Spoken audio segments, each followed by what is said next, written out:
모세가 아들이 있었어요. 모세가 아들이. 출애굽기 18장 3절 4절의 말씀을 한번 보니까요, 이렇게 되어 있습니다. 그의 두 아들을 데리고 왔으니 그 하나의 이름은 게르솜이라.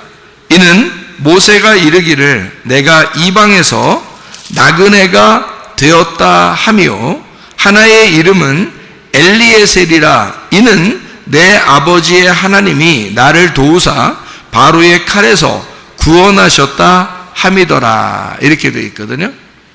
이게 이제 모세의 아들들인데요. 두 아들들, 하나의 이름하고 또 하나의 이름이 있는데, 모세의 아들 둘이, 하나의 이름이 어떤 아들이냐면 게르솜이라는 이름의 아들이에요. 게르솜. 그리고 또 하나의 이름 아들은 엘리에셀이라는 이름을 가졌단 말이에요. 게르솜은 어떤 이름이라고요? 이게 나그네 되었다 이런 말이고요. 그리고 엘리에셀은요, 도와주셨다, 하나님이 도우셨다라는 이름이에요. 그러니까 이게 두 아들의 이름을 통해서 뭐를 지금 나타내 주고 있는 거예요? 모세가 나그네였었는데 하나님이 도우셨다 이런 말이잖아요. 그죠? 이 두 아들을 통해서 그리고 이제 요셉도 애굽에 내려가서 그쪽의 제사장의 이제 딸 결혼해 가지고 요셉도요 아들을 낳습니다. 누구 낳죠? 누구 낳아요? 므낫세. 그리고 또 하나는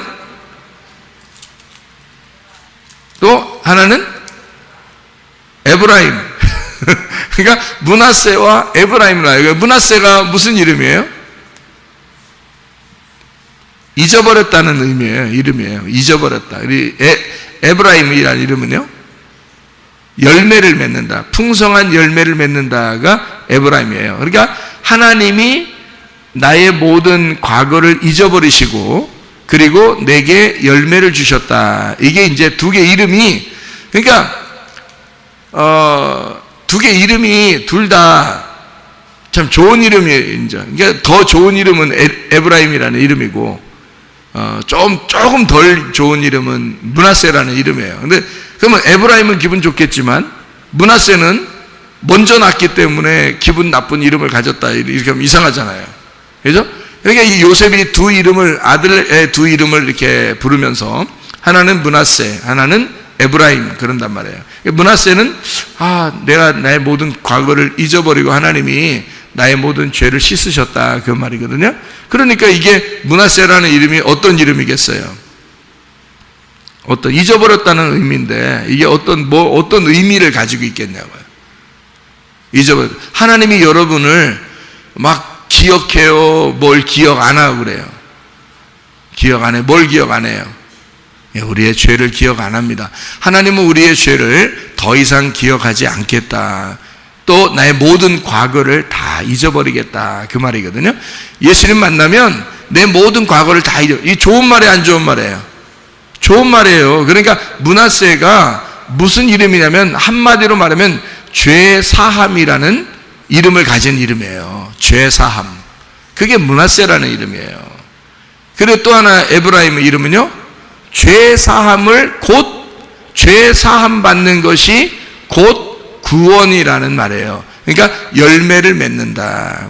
그리스도의 열매가 되었다. 그러니까 하나님이 내 죄를 다 잊어버리시니까, 내 모든 과거를 다 잊어버리니까, 내 모든 고통을 다 잊어버리니까, 그러니까 내게 열매를 주셨다. 내게 구원이라는 열매를 주셨다. 이게 두 개가 이름이 합쳐져야 하나가 되는 거예요. 두 개 이름이 합쳐져야. 그래서 두 아들이지만 하나의 아들인 거예요. 선악과 나무하고 생명나무가 두 개 나무지만 하나의 나무라겠죠. 머리가 선악과 나무라면 꼬리가 생명나무예요. 근데 생명나무가 꼬리인데 그게 어떻게 돼요? 머리 되죠? 그래서 생명나무가 머리 되는 거야. 우리는 기억하기를 생명나무만 기억하죠. 그러니까 머리가 됐으니까 생명나무가. 근데 원래는 생명나무가 뒤에 나오는 거죠. 선악과 나무가 앞에 나오는 거고. 근데 생명나무가 뒤에 나와서 이것이 완성을 하니까 그 생명나무라는 꼬리가 머리가 되잖아요. 그 생명나무가. 그렇게 성경이 이렇게 되는 거죠. 그러니까 므낫세가 원래 장자인데 에브라임이 둘째 아들인데 둘째 아들이 장자처럼 되는 거예요. 그 말은 어떻게 되냐면 이 므낫세를 통해서 시작을 했지만 에브라임을 통해서 완성한다는 얘기거든요. 그러니까 둘이 하나야. 이게 엄청 놀라운 얘기들이란 말이에요. 여기서 모세가 아들을 낳았는데요. 둘을 낳았어요. 참 희한하죠? 요셉도 아들 둘 낳았는데, 모세도 아들을 둘 낳았어요. 참, 둘 다 메시아 같으신 분들입니다. 요셉도 이스라엘 백성들, 자기 가족들을 다 구원하는 메시아 같은 존재고요. 모세도 역시 이스라엘 백성들을 구원하는 메시아 같은 존재란 말이에요. 모세라는 이름이 메시아라는 이름하고 같은 단어를 쓰거든요. 그러니까 이 모세가 메시아. 그러니까 이 모세의 아들이 딱 둘인데 하나는 게르솜, 하나는 엘리야살이라는 이름이란 말이에요.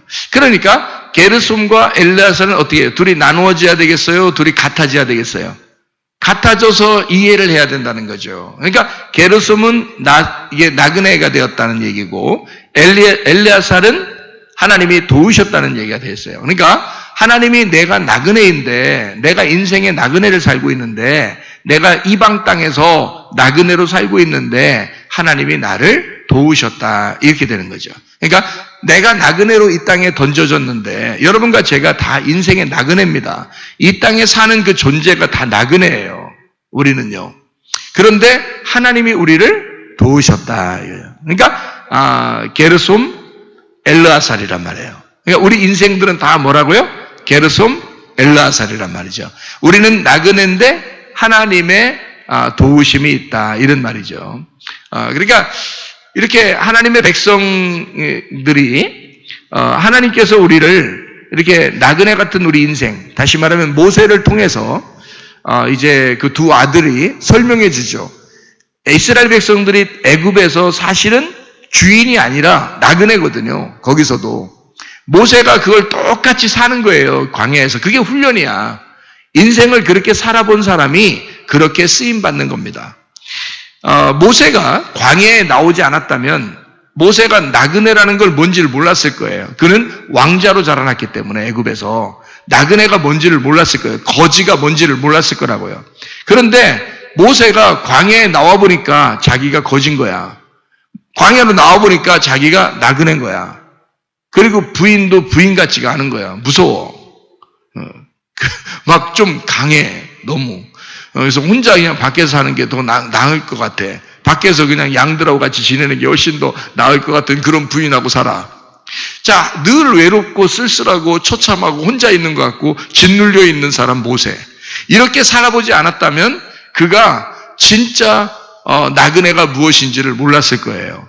그러니까 이스라엘 백성들이 애굽에 살고 있지만 사실 그들이 바로 왕에게 핍박을 당할 때는 그들이 나그네라는 것을, 인생이 나그네구나. 내가 그리스도인으로 하나님의 백성으로 내가 이 땅에 산다는 것이 정말 나그네구나라는 것을 알게 됐을 거란 말이에요. 이스라엘 백성들이. 그런 모세가 나그네의 생활을 광야에서 했고 그 하나님이 자기를 그 광야에서 하나님이 자기를 늘 함께 있었다라고 하는 것을 깨닫고 하나님을 만났을 때 하나님이 내가 너를 사실 이렇게 이 광야에서 불러서 너를 하나님의 사람으로 세우려고 사명자로 하나님의 그릇으로 세우려고 너를 이 땅에 불렀었던 거야. 내가 너와 늘 같이 있었어. 이거를 하나님은 말씀하셨습니다. 그러니까 하나님과 같이 있는 걸 알았던 거죠. 그러니까 하나님이 나를 이렇게 도와주셔서 내가 이렇게 살았었구나라는 것을 알게 된 거죠, 모세가. 그러니까 이스라엘 백성들을 생각하게 되죠. 이스라엘 백성들도 똑같잖아요. 애굽에 살고 있지만 핍박받고 있는 나그네, 하나님 앞에 호소하고 괴로워하고 있는 그 나그네 인생을 사는 이스라엘 백성들에게 역시 하나님 어떻게 모세를 보냄으로써 하나님이 도우신다고 하는, 하나님이 너희들과 함께 있다고 하는, 너희들의 고통 소리를 하나님이 계속 듣고 있었다고 하는 것을 하나님은 너희들의 그 나그네 인생, 그 힘든 인생을 하나님은 다 보고 있었다고 하는 사실을 알려주고 모세를 보내서 이스라엘 백성들을 도우셔서 엘르아살 하나님이 도우셔서 그들을 이끌어내는 그런 이제 놀라운 역사를 하게 되죠. 그게 모세의 그 두 아들이 게르솜과 엘르아살, 이것이 두 개가 합해져서 하나가 되었다. 자, 나그네로 갔을 때는 여전히 우리의 육신의 삶을 사는 것과 같은데 이 나그네 인생이 어느 날 끝나 그리고 피난편이 돼요. 십자가의 예수를 경험하게 되면 그 다음에는 하나님의 도우심을 분명하게 안다는 거죠. 하나님의 도우심을. 그래서 이렇게 우리가 육신으로 살던 것이 십자가에서 죽으면 하나님의 말씀으로 살아가게 된다라고 하는 것을 우리에게 말해주는 것과 똑같은 얘기죠. 그러니까 주님은 이 모세를 통해서 피난편, 다시 말하면 할례, 우리로 말하면 마음의 할례를 요구하신다는 거죠. 여러분이 이 땅에 사는 동안은요, 완전한 것은 아닙니다. 그래서 우리에게는 여전히 어떤 남편이 필요하다고요? 피난편이 필요하다고요. 그 피난편을 의지함으로써 그 피가 나를 구원하는 거죠. 그 피가 나를 치유하시는 거고, 피가 나를 문제를 해결하시는 거고요. 피가 나를 성공하게 하는 겁니다. 예수의 피, 하나님의 그 피가 우리에게 그 피 남편이 내게 옴으로써 그가 나를 구원하는 것입니다. 그게 모세고 메시아인 거죠. 여러분의 가정에도 하나님의 그 메시아의 놀라운 역사, 그 피 남편이 여러분의 가정의 주인이 되셔서 그 피 남편을 통해서 여러분 하나님이 여전히 도우시고 있다는 사실을, 앞으로도 계속 하나님이 임마누엘 하시고 하나님이 계속 도우신다고 하는 사실을 깨달으시기를 바랍니다. 우리 한번 기도하겠습니다. 기도할 때 하나님 아버지, 우리가 예수 그리스도를 의지하여 주님께 나아갑니다. 예수 그리스도가 나의 모든 질병과 고통에서 해방시켜 주시고 병을 치유해 주시옵소서, 문제를 해결해 주시옵소서, 하나님의 사명 가지고 주의 일을 감당할 수 있도록 하나님 우리를 도와주시옵소서. 우리 한번 기도합니다. 우리 하나님 아버지와 인도하시고 사랑하심을 믿습니다. 주여, 우리 하나님 아버지 주의 은혜 가운데 살게 하심을 믿습니다.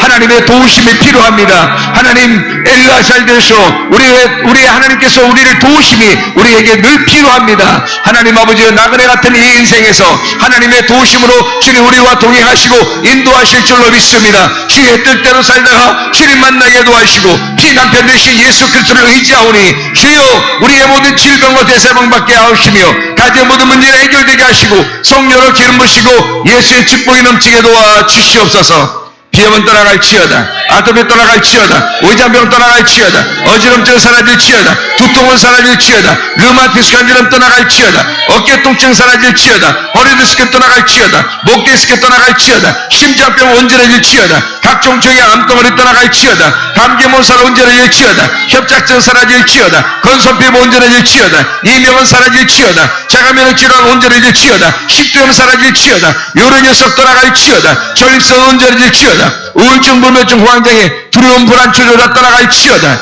음란도직, 도둑질, 미움, 욕심이 다 떠나갈지어다, 예수 그리스도 성령으로 충만하게 하셔서 주님과 동행하다 주님 만나게 도와 주시옵소서. 예수 그리스도 존귀하시는 받도록 기도 올리옵나이다. 아멘.